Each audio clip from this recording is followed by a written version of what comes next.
Good afternoon, I'm Charles Lejano. This is One News Now. 3 vaccine manufacturers have secured endorsement from the country's Ethics Review Board.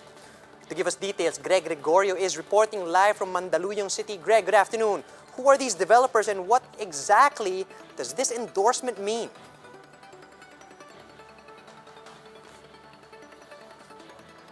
Charles, in addition to Clover Biopharmaceuticals, AstraZeneca, and Johnson & Johnson's Janssen, have also hurdled the Ethics Review Board. It is part of the government's regulatory process for a possible conduct of for the possible conduct of late-stage trials in the country. The 3 vaccine manufacturers have been endorsed by the Ethics Review Board to the Food and Drug Administration, according to Health Undersecretary Maria Rosario Vergere. This means their earlier trials were humane. At the moment, Clover Biopharma is the only vaccine maker with the endorsements from both the Ethics Review Board and Vaccine Expert Panel. AstraZeneca and Janssen still have to secure theirs from the vaccine panel prior to getting an approval from Food and Drug Administration regarding their application for trials in the country. To date, only Clover Biopharma and China's Sinovac have secured endorsement from the vaccine panel. While Clover Biopharma and AstraZeneca have ongoing negotiations with the government, Janssen is currently in talks with a local research entity. The Belgian firm, which is owned by Johnson & Johnson, is planning to conduct late-stage trials in the province of Cavite. In the meantime, the DOH has started communicating with local government officials to help prepare for the possible trials. The agency said a separate communication plan will be launched within the month for the target mass inoculation next year. The DOH also responded to the call of some healthcare workers who staged a protest in front of the agency's central office earlier today. They expressed ire over what they called an unfair distribution of COVID-19 active hazard duty pay and special risk allowance. Let's hear what Vergere had to say about the matter. These workers na binigyan ng additional incentive ay yung mga talagang directly caring for the patient. Sila talaga yung masasabi nating very at risk, no, highly at risk for getting the disease. Charles, the DOH is also appealing for their understanding, noting that even without this additional COVID-related benefits, there are other existing benefits for them under the Magna Carta for public health workers. Charles? Right, Greg, just a quick clarification on the process. Would a vaccine maker need to qualify first for a clinical trial before being able to secure emergency use approval or EUA from the FDA?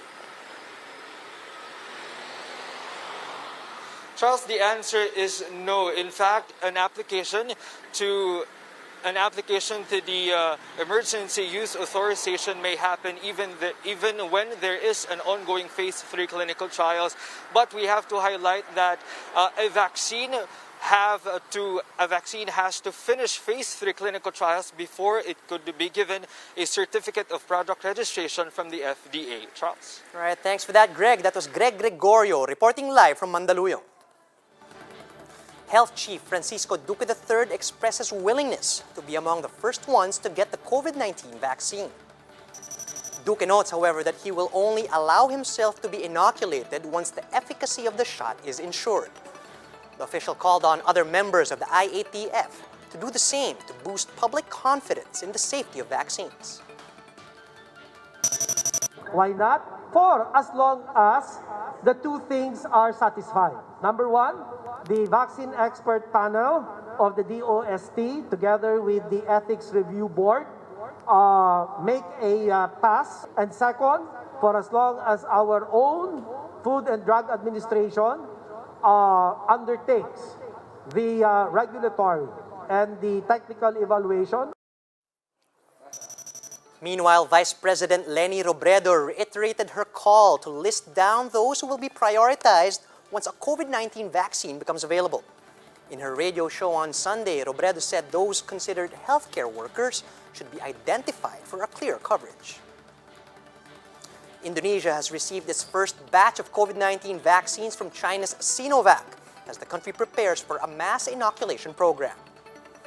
President Joko Widodo says they have received 1.2 million initial doses with the vaccine that they've been testing since August.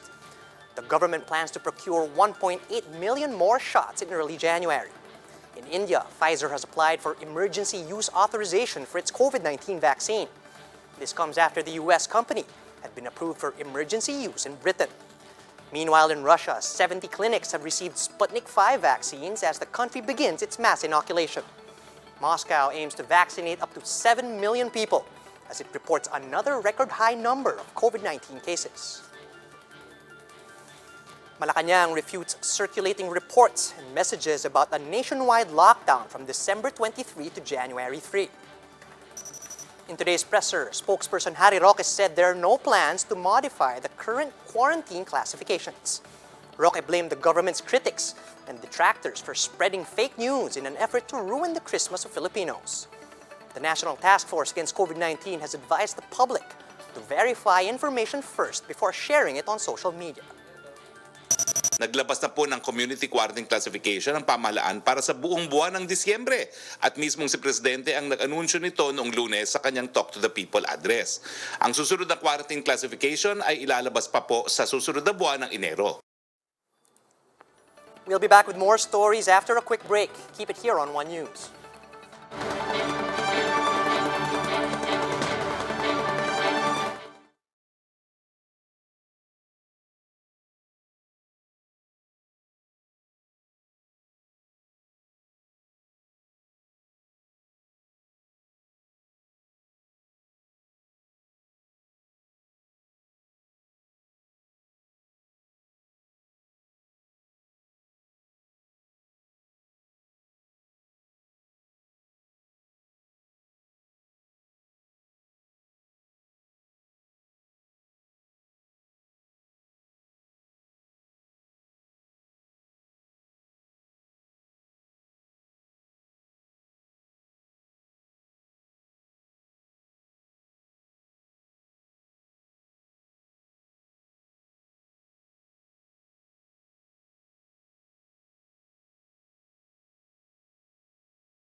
You're still watching One News Now. I'm Charles Lejano.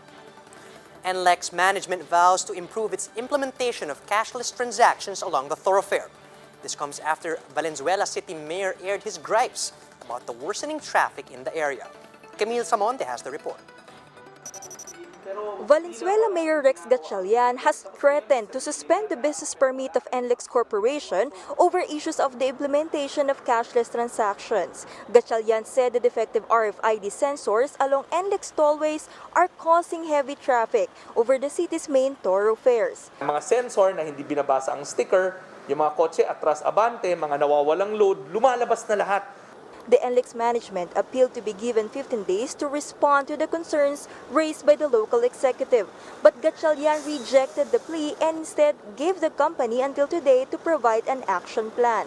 He added that motorists must still be able to use the expressway should the permit of NLEX be suspended. They should stop collecting toll in the land area of Valenzuela and that they should also lift the barriers and allow people to move freely. NLEX Corporation admitted the technical glitches in their system and vowed to improve the situation in the coming days. Gusto rin naman namin humingi ng konting pag-unawa sa mga taga Valenzuela. Alam po namin na medyo mag-ilang araw na po na medyo nagkakasikipan po tayo dyan at gumagawa ho tayo ng paraan. The management is also planning to find another place for the RFID installations to avoid additional traffic jam. Meron naman tayong tuloy-tuloy na programa, number 1, para ayusin po yung mga sensor. Araw-araw po, pinapasyalan po yan. Number 2, yung po mga sticker ng mga sasakyan. Kapag po napapansin natin na medyo from time to time, hindi po nababasa, meron po tayong mga tauhan doon sa toll gate itself na nakikita nila, nagkakaproblema, inire-report agad yon. The company is set to send the action plan to Gatchalian's office before the said deadline. The managements of NLEX and NLEX have recently signed a memorandum of agreement to conduct testing of their systems. Under the MOA, an auto-sweep RFID sticker will be activated using an EasyTrip account and vice versa. The test will involve 45 vehicles, which are equally composed of the different classifications. The Toll Regulatory Board said it aims to implement a policy of toll interoperability for the seamless travel of motorists. For News 5, Camille Samonte, we are One News. A Senate panel holds a hearing into the franchise renewal bid of Dito Telecommunity. One senator raises concerns about China's possible spying in the Philippines through the third telco player. To give us more details, we have Ria Fernandez. She's reporting to us live from Quezon City. Ria, good afternoon. What were some of the concerns raised? Charles, Senator Risa Ontiveros says that a Chinese-sponsored group named Nikon has been found hacking and spying several countries in the Asia-Pacific region. During the Senate committee hearing on the franchise renewal bid of Dito Telecommunity, Ontiveros said Nikon has been quietly carrying out its espionage for 5 years now. She said among those that have been targeted are the governments of Australia, Indonesia, Vietnam, Brunei, Thailand, and even the Philippines. The senator flagged what she called a very disturbing phenomenon as she reiterated her concern with the country's third telco being 40% China-owned. Citing China's espionage law, Ontiveros noted that the Chinese government can direct its citizens or companies abroad to spy. But National Security Advisor Hermogenes Esperon allayed this fear.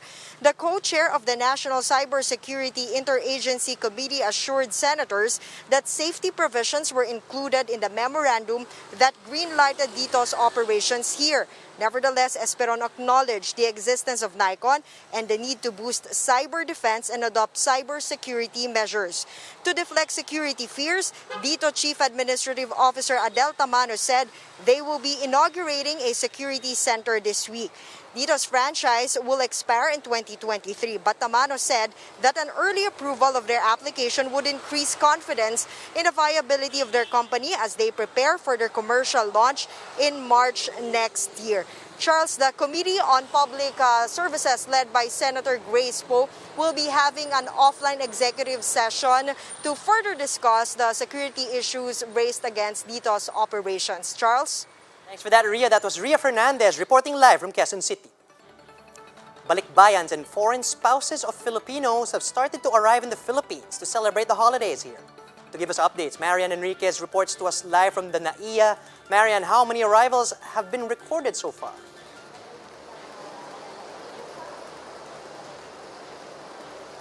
Charles, foreign spouses of Filipinos have started to arrive here at the Ninoy Aquino International Airport. This after the IATF allowed them to enter the Philippines starting Monday. It was around 11 a.m. when 50-year-old British national Sean Barnes arrived at NAIA Terminal 1. He is visiting his wife, Mylene, in Caloocan. Sean was supposed to arrive in Manila last March, but because of the lockdown, he had to reschedule. His flight got cancelled again in June. That's why he immediately bought a ticket upon learning that foreign spouses and Balikbayans has been allowed entry to the Philippines. Upon landing, Sean underwent swab testing and was immediately directed to a hotel in Makati to undergo quarantine. The Immigration Bureau reminds those arriving in Manila that they are required to have a pre-booked quarantine facility and a scheduled COVID-19 testing at the airport. They also clarified that non-Filipino spouses and children should enter the Philippines with Balikbayans to qualify for the visa-free stay privilege for 1 year. If foreign spouses want to travel to the Philippines to join their Filipino spouses, they may still enter the country, but will have to secure an entry visa from the Philippine Post abroad. Charles, the immigration is closely monitoring the observance of protocols in the airport.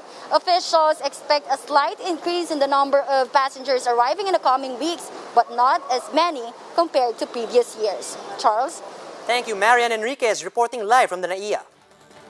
For more updates, visit News 5, the Philippine Star, and Business World online. Visit our website, onenews.ph, for more in-depth analysis. And you can also catch One News on the Signal Play app. Register for a free account now at www.signalplay.com and stream One News live anytime, anywhere. I'm Charles Lejano. We are One News.